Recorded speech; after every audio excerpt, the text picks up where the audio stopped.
Hang gliding is the new sport in Britain. It looks exhilarating, and the flyers say it is.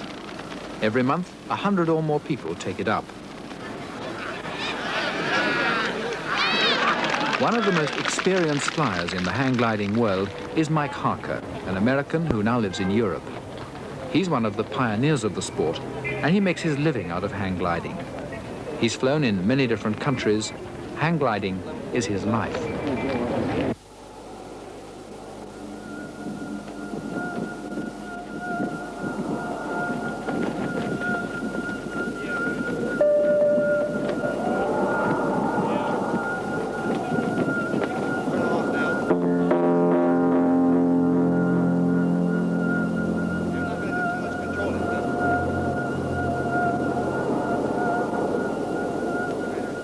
Just to soar over this ocean of air, it's such a thrilling experience, such a feeling. It's very much, I think it's very much like the bird. I don't know exactly what the bird feels, but I think I feel like a bird sometimes up there.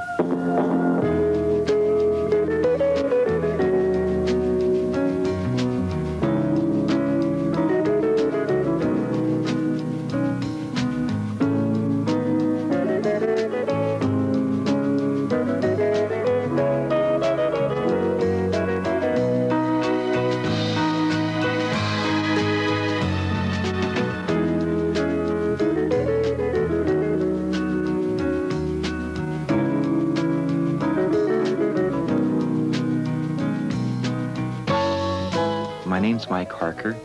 I've been around for 27 years. I'm not married. Yes, I do have a couple of girlfriends here and there.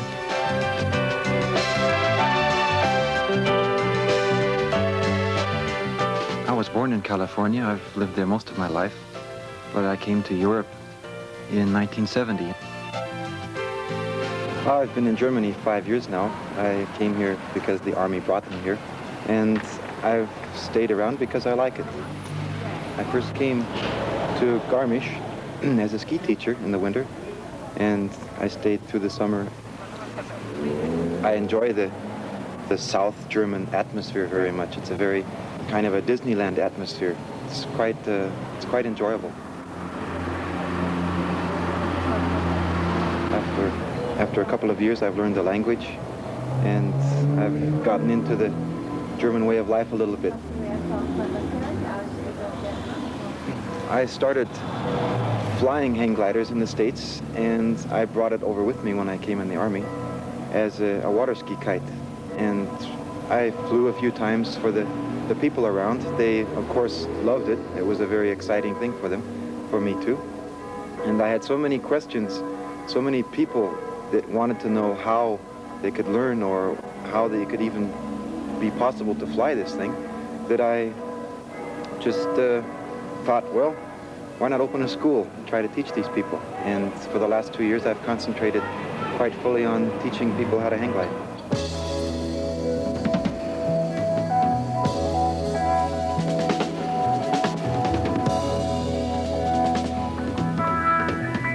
I get the opportunity to travel around a lot, and I'm asked quite often to come and demonstrate what this flying is all about. My demonstration team were invited to Czechoslovakia for this interski to demonstrate how to hang glide with skis. It was a very moving experience just to listen to the public scream and shout. They've never seen anything like it. These bright, colorful things of cloth screaming down the slope and lifting off into the air. I love to demonstrate hang gliding. It's become my life, and I like to react, or I like to live the reaction of the people, the spectators, especially the people that haven't ever seen it before.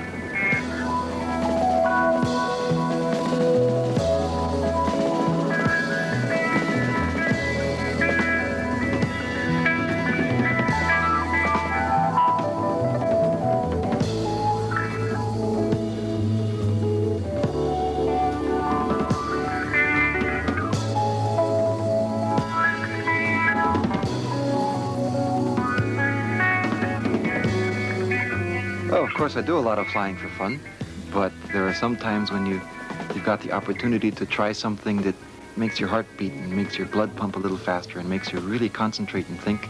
That's a very exciting experience, too. When I travel around, I look for places to fly. And in traveling through the Italian Dolomites, I looked up and there was this mountain. This is the Pordoi cliff. It's 1,000 meters straight down. My first impression was, gee, what would it be like to fly from there? And I wanted to do it.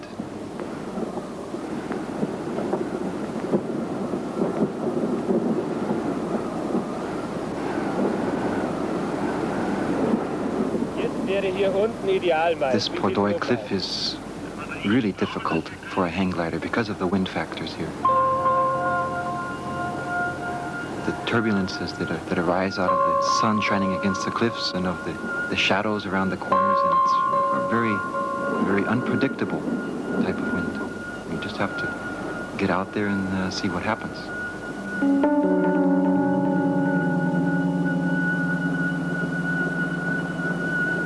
Hallo Mike, was ist los da oben? Habt ihr einen Seestand?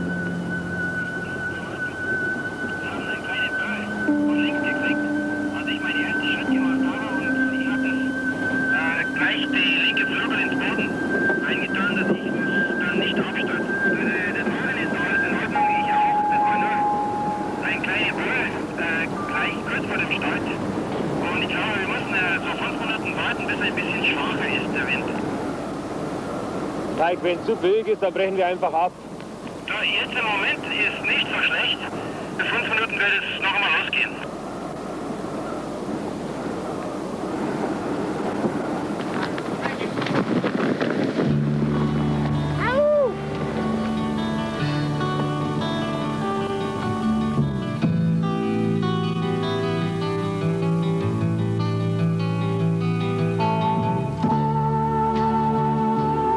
Flying 12 years, but I've only felt recently the feeling of taking off from the peak of a mountain and drifting off over to another side of the mountain, and there I see a little hill that the sun is shining very strongly on the hill, and I think maybe there's a little bit of a thermal lift.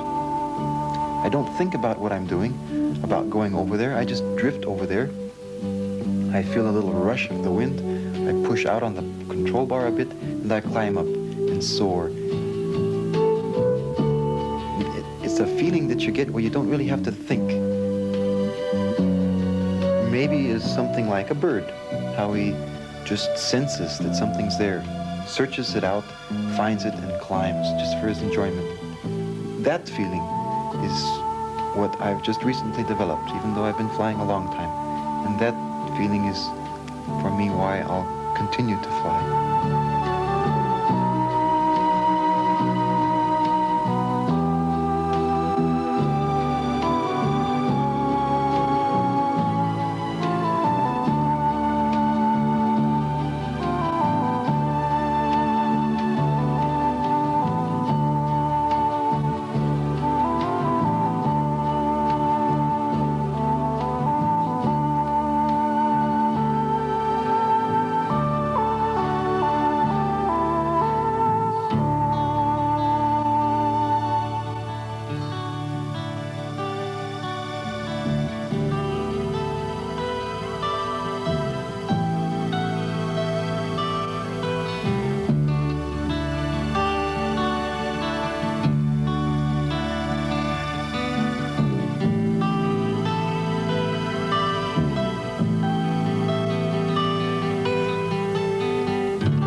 Hang gliding began with Otto Lilienthal in the 1890s.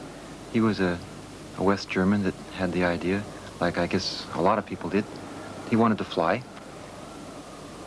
He did a lot of studying. He made himself a hang glider, and he actually flew with this hang glider.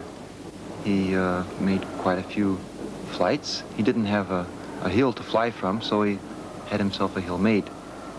He did a lot of scientific work.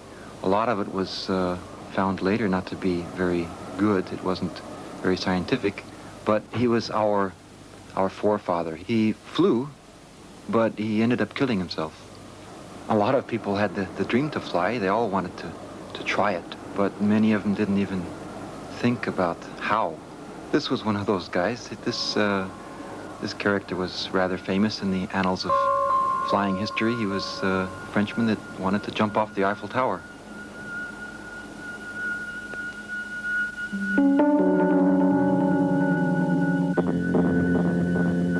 He didn't do his homework.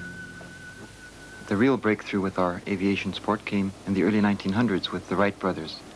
They took a lot of Lilienthal's information and designed their own hang glider. They did a lot of aerodynamic work with wing profiles, and their hang glider resembled an airplane, not as we know it today, but as the early airplanes looked.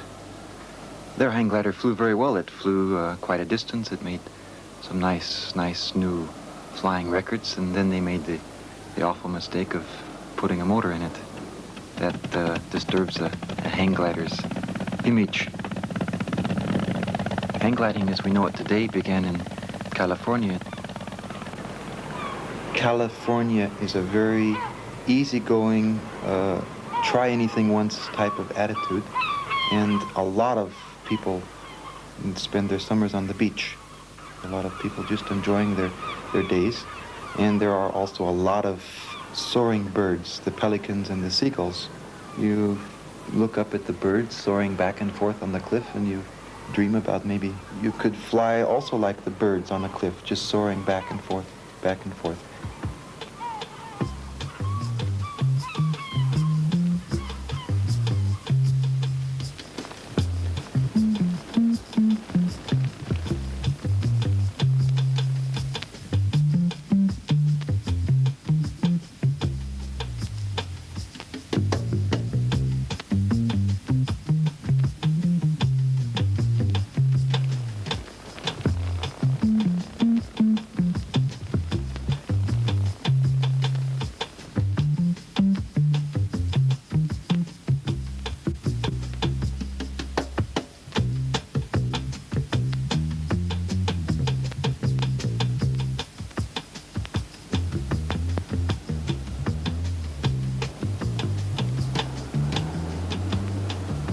The early 1970s, a group of my friends got some bamboo and plastic and put together a triangular-looking thing that resembles the hang gliders of today. We forgot a couple of very important points with this bamboo rocket. There's such a thing as a center of gravity, and to move the wing in any direction other than straight ahead, you've got to change the center of gravity or move the weight of the pilot. It had built-in instability, where the wind would pick up one wing and just blow the glider back into the hill. We've learned since then.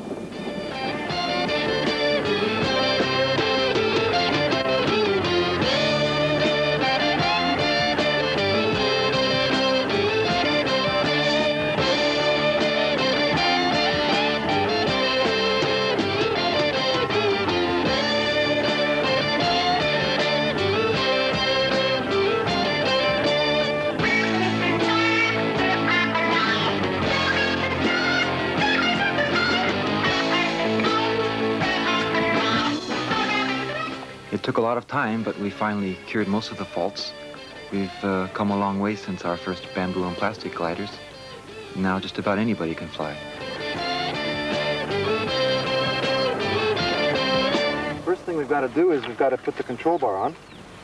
We set it on its back and attach the flying cables. Tighten them down with the wing nut. And when we get it fixed, we just put the control bar down on the ground, pick up this side, up to me. Okay, that's fine. The most important thing when you've got it in this position is be sure that the nose of the glider is pointed into the wind. It has to be always into the wind, or you'll tip it over or it'll blow away from you. So we'll spread the cables out, this side, that side too. Now, if you'll take this wing, I'll take this wing and we'll spread the wings out, huh? Okay? So, there we go. Now, if you could hold the nose, hold the nose. We'll turn the crossbar out.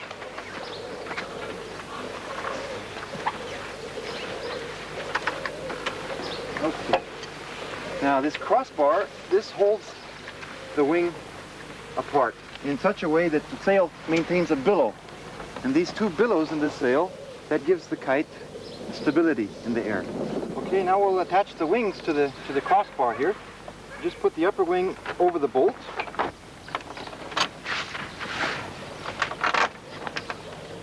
So this is a very important junction here. Make sure that this is very tight. So, and then we'll put the little safety pin. Yeah, makes everything safe, huh? Nothing comes apart. See? If we could take a look over here, we'll see a guy coming in for a landing now. Quite a stall. Very slowly, dropping down. Then he'll push out the nose, up the nose, and land on his feet. Oi! Now, I have to explain what he did. He put the nose up a little bit too high, and if you put one wing up too high, the inside wing will drop down. So, we hope we won't do that. We'll try it here on the little hill. Okay, we're ready to put that wing out now. And we're ready to put the cable through, the bolt through both holes, and attach the top cable. Okay. So, who wants to be first to step inside? Nobody speaks up? Come on, speak up a bit, come on. Huh? You want to try it? Ich verstehe ja nichts. Ja. Okay, Freddy, put your head between the control bar and lift it up. Quite good. Okay. Now that's how you look when you're up on top of the hill. You've got this big wing on your back, and you want to be flying with it. Okay, keep it down on your shoulder. Keep it down on the shoulder. Okay. Now, when you put the nose of the kite up, that lets the kite fill with air. If you pick the kite up now in the air, now if you move the control bar to this side, you'll put this wing down, and that'll make it turn to the left side. Do the same thing to the other side now. Okay, and that makes it turn now to the right. You move the bar over to the left, and you make a gliding turn to the right. So put it down on your shoulder again. Now watch. As I pull the nose of the kite down, okay, that puts the kite right in the exact angle of attack. Okay, so just let the nose come up, and you'll see that the kite will want to take off. If you put the nose up too high, then the kite breaks, and you come down on your fanny. Huh? Okay. Bring it down again on your shoulder.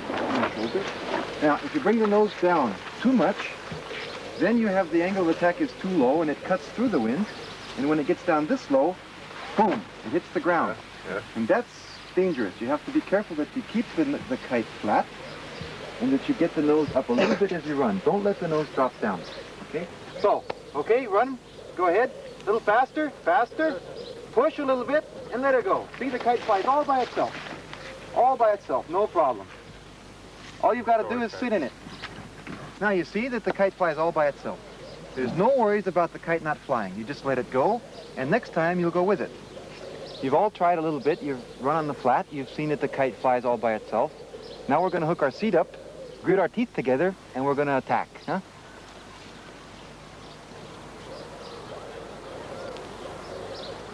Okay, Freddie, let's have a go at it, huh? Lift up the kite here. Get it good feeling in your hand. Get it really good. A little bit loose. Now, when you take off, take a few steps comfortably, and then after the first couple steps, let the nose come up a bit and run, huh? And as soon as you feel that your seat comes up off the ground a bit, just settle into your seat and let it just glide you away, okay? Okay. Okay, so go ahead. Go for it. Run, Freddie, run. Push. Push. Okay, that's good, Freddie. Come on back up here. Okay, now we're all going to try it. Okay, Bobby, go for it. Run, go, go, push out. That's beautiful. Very nice. Hey, that was good. That was a good one. Come on back up. Let's go for it again.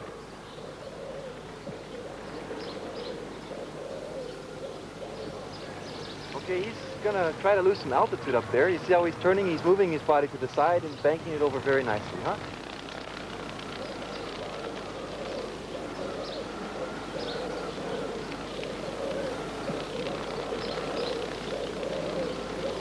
Now he's coming in for a landing here. He's going to try to get a little bit of speed up. He's going to drift across the ground, put the nose up, lose altitude, and set it down. Okay? That's what we're going to do. Okay, let's go. The next guy. I think my students are doing all right back up there on the hill. there's not much wind, they can't really do anything very wrong on this little grassy hole. They're pretty good guys too. I think in the end of the day we'll be making a couple little flights, and then they'll really get the feel of this flying. But when you're really up there in the air, and you're lying out over the city or out over the valley, and you're just looking down, you see nothing in front of you, nothing at all, except what's down below you. It's just such a beautiful feeling. You can't really describe it. It's hard to describe it. Run, go, push out. Woo. Okay, come on back up. Out, looking, play, yahoo! Bravo! Hang gliding is dangerous. You can't really say that it's not dangerous, but the dangers you can sort out the problems and you can minimize the dangers. It's like any extreme sport. If you overshoot your goals, or if you take everything too light, there are some things that you can't really change, wind and weather conditions. And the dangers are there. You have to know them. That's why people go to a school and they learn from people that have experience. Most people think that hang gliding is a sport for very extreme conditions, but it's become, in America, in California especially, a weekend sport where you pack up the wife and the kid and the chaise lounge and the picnic lunch and you go out for a weekend of fun flying. I guess you could call it a rodeo type thing where you don't ride horses, you ride a hang glider.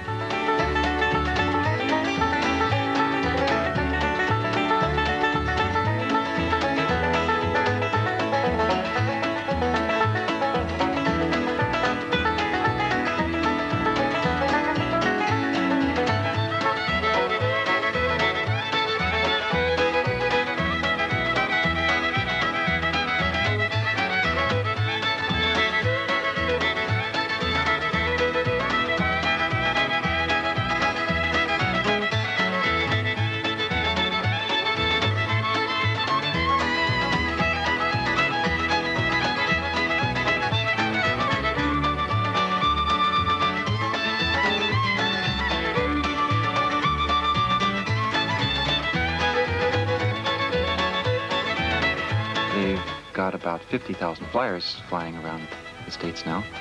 It took a few years to develop an attitude of safety consciousness. I think in England, you've still got a lot of problems to overcome. The flyers themselves have to get down a few regulations and get a little order in your flying. The people that fly hang gliders, they come from all walks of life. You get the doctors and the lawyers, and you get a lot of just everyday people, the people that just want to jump off the hill, and then you get the people that really want to fly.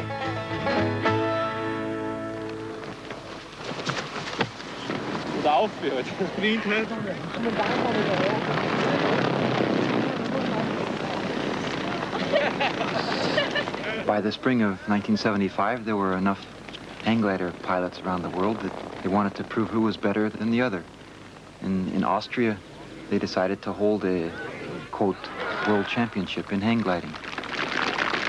There were over 350 flyers. They created the competition.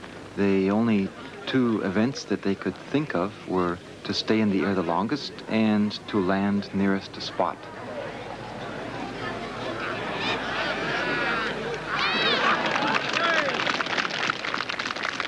It was more a show, more a fly-in than a competition.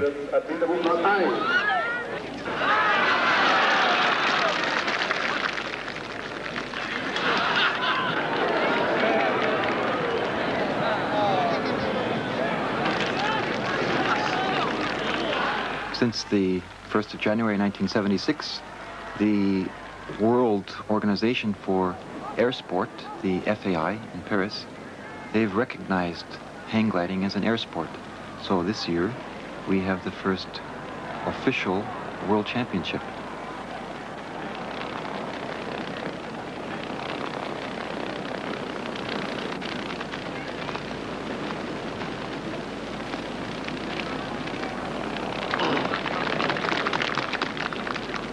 They consider me a professional in my sport, so I'm not allowed to compete against the amateur status flying. But I'm going to be there. It takes place in the same village, in the same little Tyrolean village of Kürsen in Austria. And I've been fortunate enough to be nominated as the official pace setter for the timing events. Probably the dream of every hang glider flyer is to make a trip to Hawaii, where you can fly to your heart's content.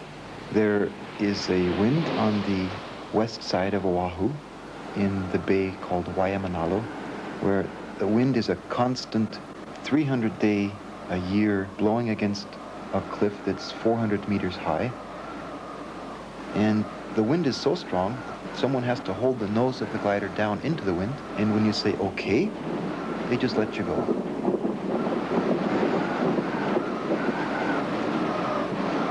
The glider is just ripped off the top of the mountain straight up, maybe 100 to 150 meters above takeoff. It's like standing in an elevator, a super elevator, and putting the up button and getting shot up so high that you leave your stomach back at the start. It's really a thrilling experience in Hawaii. Hawaii is a dream to fly.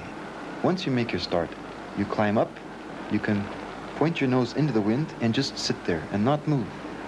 One of the pilots there that flies, he takes up with him a radio with a cassette player, and he wears earphones and he flies to music. It's beautiful. He puts in a nice Neil Diamond cassette and he flies the whole day to his music. You can drift for 10 kilometers one direction and 5 kilometers the other direction and just have a beautiful experience. That's all I can say. It's just a beautiful experience.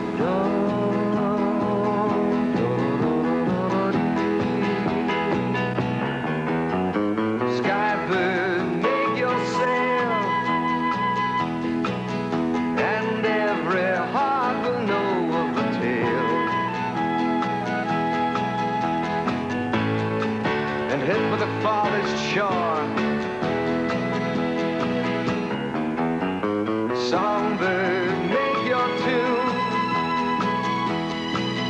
for none may sing it just as you do. And make your song be heard.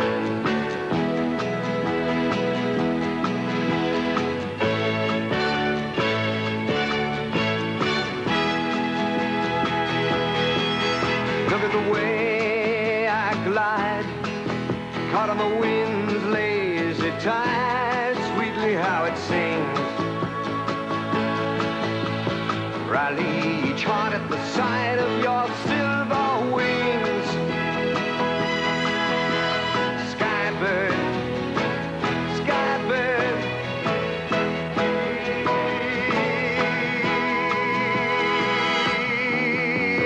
nightbird, find your way,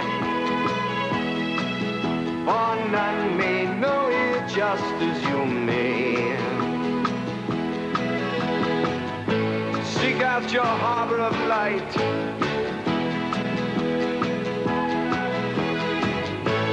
let your song be heard.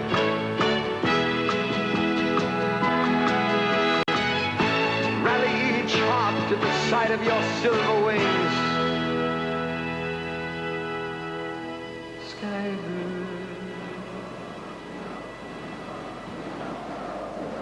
The most spectacular jump I ever made with a hang glider was in 1974 from the Mount Fuji in Japan.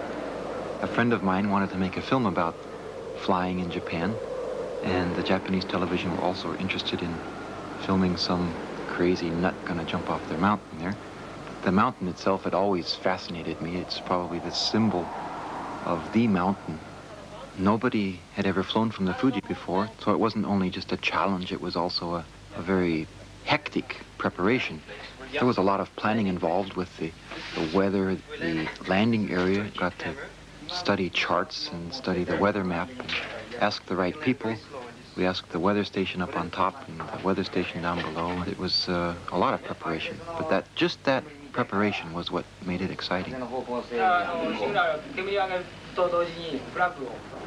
We took along enough provisions to make a camp up on top of the mountain for 3 days.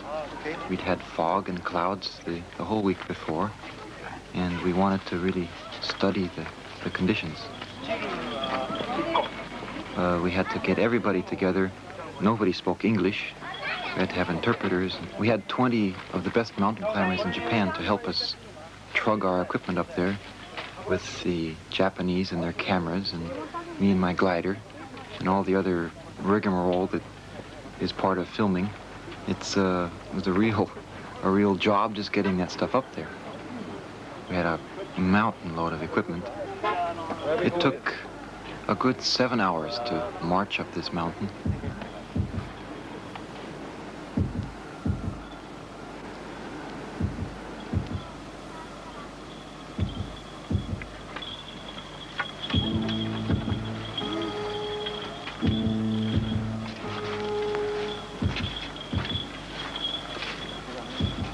Japan is a strange country. They're very religious people.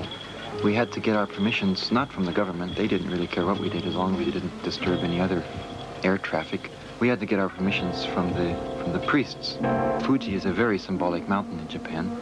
It belongs to quite a few different dhyats.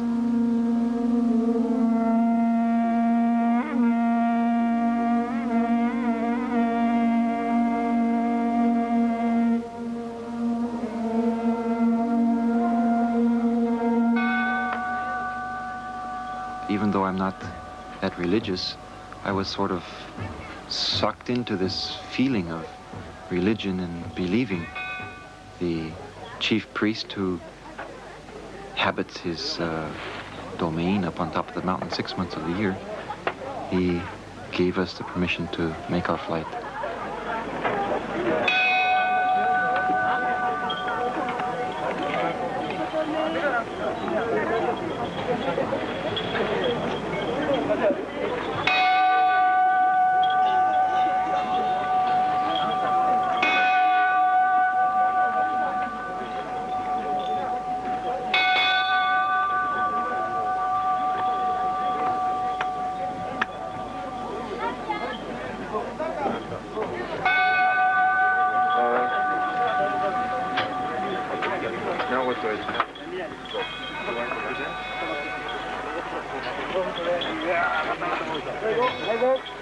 Okay, we'll be ready at 6:30. That is fine.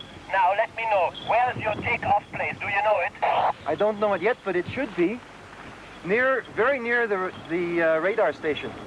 We chose our takeoff point on the southwest facing slope. That was the pre-planned launch because of the wind preference. We called the helicopters from Tokyo. We got our weather report in. We got the radios hooked up and turned on. It was a very tense moment up there on the top, waiting for the right time to go. The winds were very, very turbulent. Even though it wasn't strong wind, it was very, very gusty. The clouds were coming up and the helicopters were buzzing overhead, one on the left and one on the right. And the fog was blowing up over the ridge. Sometimes you could see down below, sometimes you couldn't. It was a very exciting, nervous moment waiting for the right time. With the tension up there, with all the people watching and with the helicopters buzzing around and with this anxiety, it was a very, for me, probably my most exciting flight ever. Just wait, I'm not yet in position with my second helicopter, Mike. Another couple minutes, Frank. When you think you can do it, let me know. Heli 2、聞きますか？はい、今、上から。今、上、はい、左。はい、どうも。Hello, Mike. Hello, Mike. Hello, Frank. Frank, I hear you well. Hello, Mike. How's it going? Frank, the wind's too strong.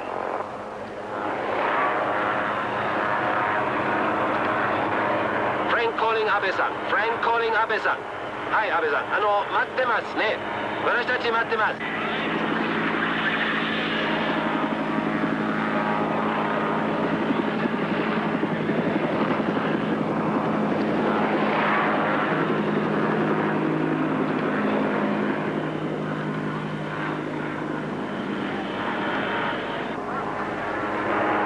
Now it's going. Hello, Frank. Hello, Frank. Yes, Mike, I hear you well. I think we can go now. Things are looking good. Okay, we'll get ready. I'm Frank calling Abe-san. Abe-san, what is this car? Hello, Mike. Hello, Mike. We are ready.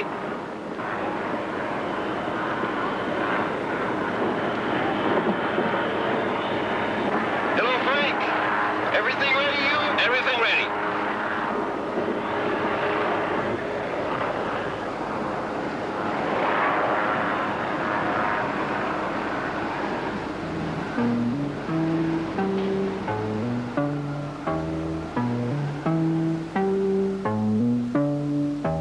The actual takeoff was kind of a surprise. I had expected a really strong gust of wind, and I expected the glider to just be ripped off the cliff, and it was kind of a shock to find myself jumping out from the cliff and just slowly sinking along the edge of this giant volcano. I more than once came closer than I really wanted to the cliff.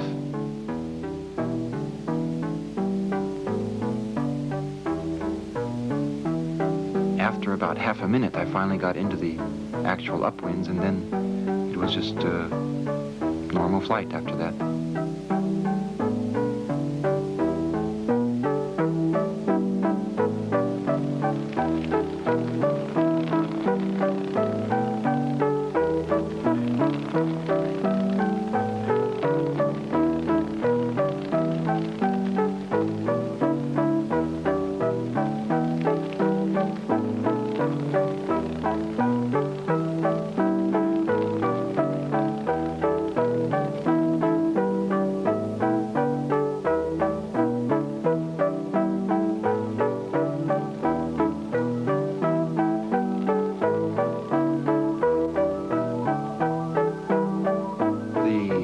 First 20 minutes of flight was really kind of fun. I had a very nice time flying with the helicopters. I'd never flown with anyone before.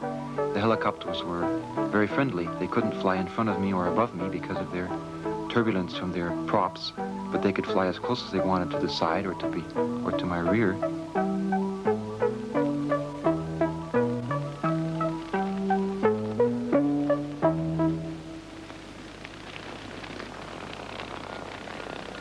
Coming nearer to my landing area, I noticed that the clouds were building up very strongly and very thick down below. I couldn't see my first landing point anymore, and I was getting a bit nervous where to land. I asked the helicopters to please move away from me because I didn't want to fly in the clouds with helicopters. I wanted to be just free from any hindrance. There's nothing worse than getting into a cloud bank where you can't see 5 feet in front of you and have a helicopter swirling around you. As I was flying through the clouds, I noticed below me nothing but trees. I couldn't find any landing area.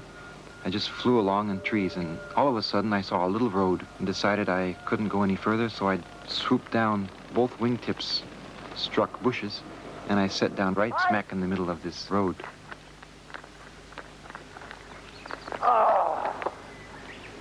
How you did it? Hey, come out. Come on.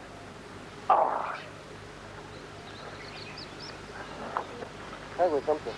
This was something. You did it. Not so bad. Okay.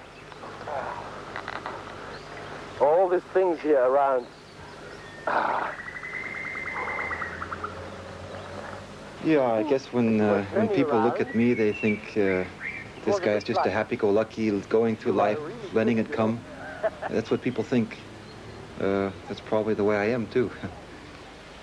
The future, I don't know about the future. I've got myself pretty involved in this hang gliding thing with schools, and I've got a pretty good business going, too, even though I've got a lot of free time for myself, which I like. If I explained my philosophy of life that I think I've lived, probably most of the parents of children wouldn't agree with it. But I guess it would be the best way to explain is, it's hard to explain. If you really want something, if you really have a goal, everyone should have a goal. If you have a goal, try with all your might to obtain it. Whether you've got problems in the way, or whether no one helps you, you have to do it alone. Try to do what you want to do.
I've been flying 12 years now, and I still get a very exciting feeling when I fly. Flying has its dangers. If you stay within your limits, it's very seldom that you'll have an accident. I stepped over my limit once, and I had an accident. But from this accident, I've learned where my limit is.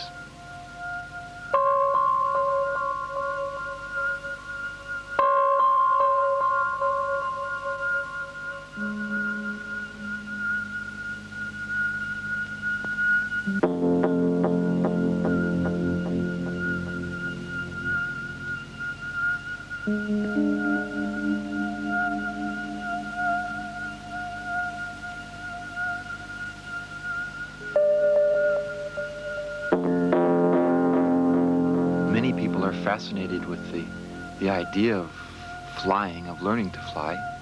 My advice to these people is, if you really want to learn to fly a hang glider, then visit a proper school. It's got to be taken seriously. It's not a game, it's not a toy. It's a flying craft, and it's got to be taken as that.